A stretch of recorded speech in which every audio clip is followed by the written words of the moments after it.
با عرض سلام و خسته نباشی. خودروهای اتومات، حالا از هر اتوماتی بگیر، خب همین مراحلی که من میگم.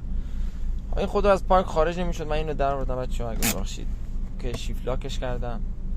بعد خودرو از پارک خارج نمیشه یا به سختی خارج میشه و چراغ هشدار دهنده گیر بوکس تو همه ماشینا اینه آیه برعکس و توی خورشید. یعنی این گیر بوکس اتومات ایراد برداشته، حالا از قسمت سنسورها، قسمت شیر برقی، قسمت روغن، قسمت خود اویل پمپ گیر بوکس روغن کشش و یا آخرین مرحله هم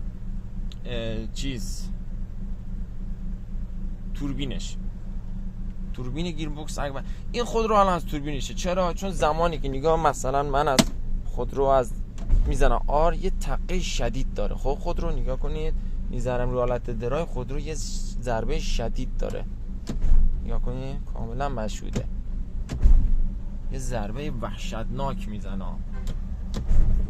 اینجوری دیگه به مسیر ادامه ندید و خودرو رو همونجا خاموش کنید و همونجا با یدک کش به مکانیکی مراجعه کنید بهتره تا مثل این خودرو نشین. الان این خودرو ضربه داره و هیچ تکونی نمیخوره. خودرو رو حالت آر، مثل حالتی که دیسک صفحه صاف باشه، اون حالت دیگه. حالا بعد گیر بوکس باز شد تا ببینیم از کدوم مورد هست. موفق و مایل باشید.